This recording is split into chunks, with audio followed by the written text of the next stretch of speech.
අදත් අපි අලුත් පාඩමක් අරන් ඇවිල්ලා තියෙනවා. මේ ලේබල් එකක් හරියට මනින විදිය. හැබැයි අඩි රූලක් නැතුව මේ ලේබල් එකේ තියෙන වැලියුස් වලින්, ඒ කියන්නේ පිට කවරේ තියෙන ලේබල් එක ගැන සඳහන් කරලා වල තියෙන ස්ටිකර් එකේ තියෙන වැලියුස් අරගෙන තමයි අද මේ ලේබල් එක ඩිසයින් කරන්න ලේබල් එකට මෙෂර්මන්ට් එක ගන්න. ඉතින් මේ වීඩියෝ එක කරද්දී මගේ සයිඩ් ලයිට් දෙක ඩැමේජ් වෙලා තියෙන්නේ. ඉතින් පොඩි බ්ලින්ක් වෙන ගතියක් තියෙනවා. ඒක ඉෆෙක්ට් එකක් වගේ වීඩියෝ එකට ඇවිල්ලා තියෙන්නේ. ඒක පොඩ්ඩක් ගණන් ගන්න එපා. ඉතින් වීඩියෝ එකේදී අපි කලින් පාඩම් වලදී කළා ලේබල් එකක් මනින විදිය. මේක ගැන මම පෝස්ට් එකක් දාලා තිබ්බා. මිලිමීටර්ස් වලින් පොඩි රූලක් අරගෙන හරියට මනින විදිය ලේබල් එක මෙෂර්මන්ට්ස් ගන්න විදිය. ඉතින් මේකට අපිට අඩි රූලක් ළඟ තියෙන්න ඕනේ අනිවාර්යයෙන්ම හරියට මෙෂර්මන්ට්ස් ගන්න. ඉතින් හදිසි අවස්ථාවකදී අඩි රූලක් නැතුව කොහොමද මේ තියෙන ලේබල් එකේ තියෙන වැලියුස් වලින්, ඒ කියන්නේ ලේබල් එකේ ලේබල් රෝලේ තියෙන ලේබල් එක ගැන ගහලා ඉවලා තියෙන ලේබල් එකේ මැටීරියල් එක ගැන ඔක්කොම විස්තර තියෙන මේ ලේබල් රෝලේ තියෙන විස්තර අලෝප ලේබල් එකෙන් වැලියුස් අරගෙන අද බලමු කොහොමද මේ ලේබල් එකක් ඩිසයින් කරලා Bartender වලින් print කරන්න කියලා. ඉතින් මේක Bartender වලට විතරක් නෙමෙයි, Zebra designer, ඒ කියන්නේ Zebra printers වලට එන default label software එක. ඒ වගේම තමයි ඉතින් මොකද අපිට Inkscape, Corel Draw ඒ වගේ vector graphics software වලට මේ තේම අපිට ආදේශ කරගන්න පුළුවන්. ඉතින් අපි වීඩියෝ එක ඉස්සරහට අරන් යමු. කොහොමද මේ විදිහට හරියට මැනලා ලේබල් එකක් ඩිසයින් කරගෙන print කරන්න කියලා. එහෙනම් අපි පාඩමට යමු. මේ තියෙන්නේ 22/10 2 up ලේබල් රෝල් එකට එන description එක ගහපු ලේබල් එක. එතකොට මේ තියෙන 100/100 single up ලේබල් එක. ඉතින් ඒ වගේ තමයි මේ හැම ලේබල් රෝල් එකටම තියෙනවා ඒකේ description එක දාපු ලේබල් එක. ඉතින් මේ ලේබල් එකේ තියෙන details අරගෙන තමයි අද අපි මේ Bartender වලින් මේ ලේබල් එක ඩිසයින් කරන්නේ. මේ තියෙන්නේ වගේම 34/25 tree up ලේබල් එක. ඉතින් අපි print කරන්න යන්නේ ඒ වගේම tree up ලේබල් එක. ඊට කලින් ඉතින් මේ ලේබල් එකේ තියෙන description එකේ මොනවද තියෙන කියලා අපි බලමු. මේ මුලින්ම දාලා තියෙන්නේ item code එක. ඒ කියන්නේ ඒ company එකේ තියෙන item එක දාලා තියෙනවා. ඊට පස්සේ දෙවෙනියට තියෙන්නේ item මොකක්ද item එක කියන එක. ඊට පස්සේ මේ තුන්වෙනියේ තියෙන paper material එක මොකක්ද කියලා. ඊට පස්සේ සමහර label තියෙනවා pre printed දාපු. මේ blank TT label කියලා තියෙන්නේ එතන. ඒ කියන්නේ නිකම් එකක්. මේක 1 inch core එකේ එක පේලියයි තියෙන්නේ. ඊට පස්සේ pieces ගන්න තියෙනවා 2000යි කියලා. ඊට පස්සේ මේ යටින් තියෙන්නේ high stick and roll එක. ඒ කියන්නේ material එකේ quality එක. ඒ වගේම barcode එකෙන් අපි දාන්නේ ගොඩක් වෙලාවට item code එකම තමයි. මොකද ඉක්මනට item එක හොයා ගන්න ඕනේ. ඉතින් අන්තිමටම දාලා තියෙන්නේ manufacture date එක. ඉතින් මේ තියෙන්නේ ඒ වගේම description එකක් තියෙන 2/1. ඒ කියන්නේ 50/25 කියන one up label එක. මේකේ අපි බලමු කොහොමද මේක හැදලා තියෙන්නේ කියලා. මේ තියෙන label එකත් label එකේ margin වලත් අතර තියෙන පරතරය තමයි 1.5 1.5 කියන්නේ. ඉතින් මේක නියතයක් විදිහට තමයි මේ විදිහට වැඩ කරන්නේ. මේ ලේබල් එකේ මේ 1.5 1.5 කියන එක ගොඩක් වෙලාවට හැම ලේබල් එකකටම පොදු සාධකයක් විදිහට තමයි තියෙන්නේ. මේ දෙපැත්තේ තියෙන මාජින් එක. ඒක ස්ටෑන්ඩඩ් සයිස් එකක් විදිහට අපිට ගණන් ගන්න පුළුවන්. ඉතින් මේ තියෙන්නේ 50/25 2 up ලේබල් එක. ඒ කියන්නේ 2/1 2 up එක. එතකොට මේ විදිහට තමයි ඒ කියන්නේ ලේබල් දෙකක් දෙපැත්තට තියලා තියෙන විදිහ තමයි මේ පේන්නේ. එතකොට අද අපි print කරන්න යන්නේ 25/15 කියන tree up ලේබල් එක. මුලින්ම මම Bartender එක මේ විදිහට open කරගන්න. Bartender designer කියන තැනට ගිහලා හරි එහෙම නැත්නම් shortcut එකක් තියෙනවා නම් එතනින් open කරගන්න පුළුවන්. මේ විදිහට Bartender open කරගෙන මෙතන start new bartender කියන තැනට ඇවිල්ලා මම blank template එකක් අරගෙන finish කරගන්නවා.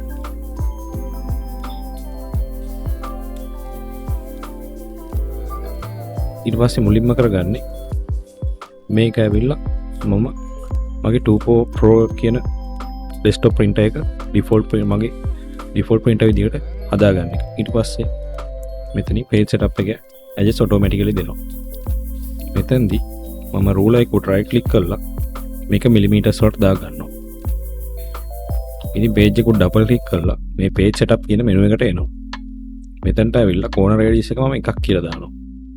page එකට දානවා අපි දැන් label එකේ full width එක. මෙතන දකුණු පැත්තේ preview එකෙත් ඔයාට ඒක බලා ගන්න පුළුවන්. ඉතින් අපි මේක හොයන විදිහ මම කටු සටහනකින් පෙන්නන්නම්. මේ විදිහට ඕගොල්ලොත් කොලයක මේ වගේ drawing එකක් ඇඳ ගන්න. ඉතින් මේක මම මුලින් ඉහළින්ම දාගන්නේ label එකේ size එක 25යි 15 කියන එක. ඉතින් මේක මේ විදිහට ඕගොල්ලෝ කොලයක ලියා ගන්න. එතකොට ලේසියෙන්ම ඕනෑම label එකක measurements දාගන්න පුළුවන් මේ විදිහට. මම label එක මේ විදිහට 25යි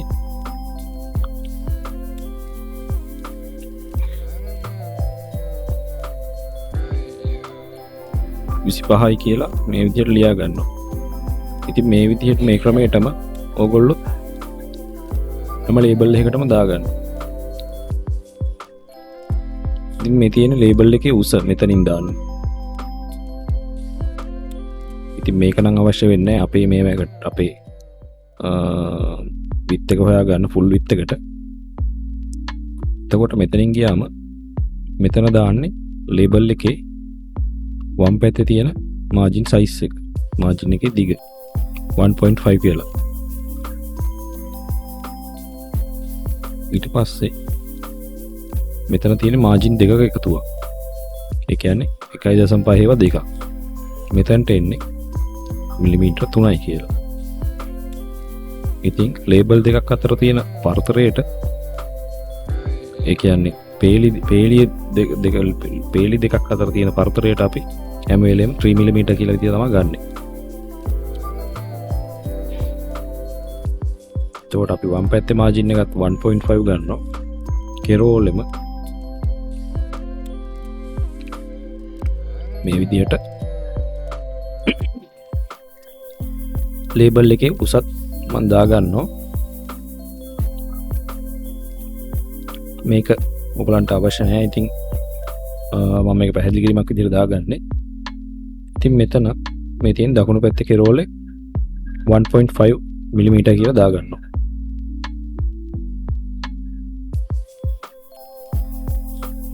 ඊට පස්සේ අපිට අවශ්‍ය වෙන ටික තමයි මම මේ රතු පෑනෙන් මාක් කරන්නේ values ටික.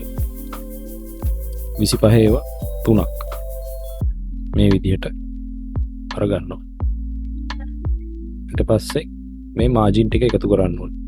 3යි 3යි 1.5යි 1.5යි. ඉතින් මේ ටික මම මේ විදිහට ලියාගෙන එකතු කරනවා. 25 ඒවා 3ක් තියෙනවා මෙතනම. ඉතින් කැමති නම් මේක 3ෙන් වැඩි කරලා දාන්නත් පුළුවන් label piece ups ගානේ. ඊට පස්සේ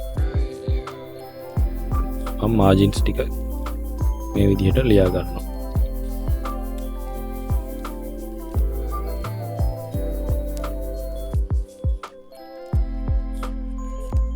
තුනේ 2යි 1.5 ඒවා 2යි.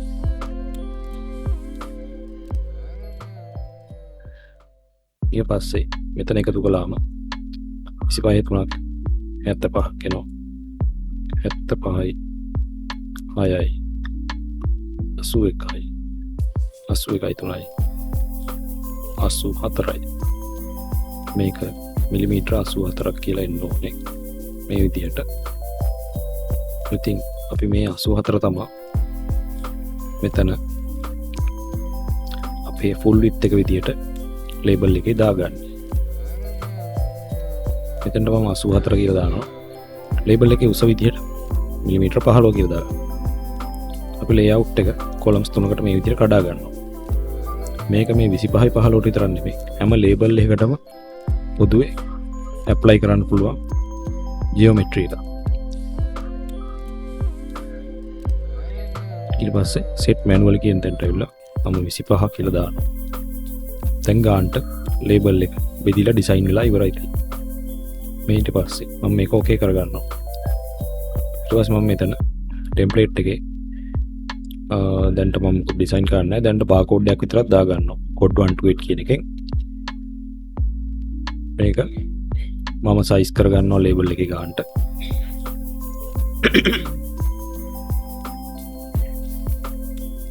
ෆොන්ට් එකත් මම අඩු කරගන්නවා මේකට හරියන්න.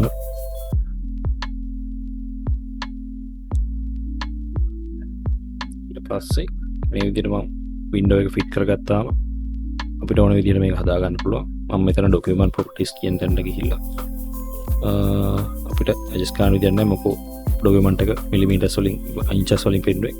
ඉතින් මම මෙතෙන් ඩ්‍රයිව් ඔප්ෂන් ගිහලා රීජනල් ඔප්ෂන් එකට ඇවිල්ලා මෙතනින් ලැන්ග්වේජ් එක ඉංග්‍රීසි තෝරලා යුනිට්ස් කියන එක මිලිමීටර්ස් වලින් දා ගන්නවා. ඉතින් මේක printer settings ගැන බැලුවේ නැත්නම් දකුණු පැත්තේ ටියුටෝරියල් එක දාලා තියෙනවා ඒවත් බලන්න. ලේබල් ගැන මයිනර් මෙෂර් කියන්නේ අපි රූලෙන් මයිනර් විදිය කරපු ටියුටෝරියල් තියෙනවා දාලා දකුණු පැත්තේ ඒවත් බලන්න. ඉතින් ඔටෝමැටිකලිම ගානට මෙෂර්මන්ට් හදාගෙන තියෙනවා පළවෙනි page setup එකේදී. ඊට පස්සේ මෙතන graphics කියන එක none කියලා දාගන්න. මොකද අපි ඉමේජස් ගන්න තින්දා. ඊට පස්සේ මෙතඩ් එක thermal transfer දානවා report ribbon එක පාවිච්චි කරන ඉඳලා. දැන්ට මම ස්පීඩ් එකේ තියෙන level එකේම තියලා මම මේක copies 6ක් දාලා print කරලා බලනවා. මොකද මේක 3ෙන් බෙදෙන එකක් හින්දා. ඉතින් හැම වෙලෙම 3ෙන් බෙදෙන ගානක් print කරන්න. මොකද label එකක් අපතේම වලක්ව ගන්න පුළුවන්. ඒක depend වෙන්නේ labels rows ගානයි මත තමයි ගොඩක් වෙලාවට අපි print එක දාන quantity මත බලපාන්නේ. ඉතින් මේ විදිහට මම test print එකක් දාලා බලනවා. අපි බලමු කොහොමද print එක එන්නේ කියලා. ඉතින් බලන්න ඔක්කොම ඒ කියන්නේ අපේ දාපු පළවෙනි test print එකම ගානට කිසිම label එකක් ඇද නැතුව ගානට balance වෙලා අවිල්ල තියෙනවා. ඉතින් මේ විදිහට තමයි අපි 2x1 එතනින් ගියාම 2 up 3 up 4 up 22 10 4 up වගේ ඒ වගේ චූට් ලේබල් එකක් වුණත් මේ විදිහට හදන්න පුළුවන්. මේ ලේබල් එකේ තියෙන description එක බලලා. එහෙනම් අපි තවත් දවසක හම්බ වෙමු.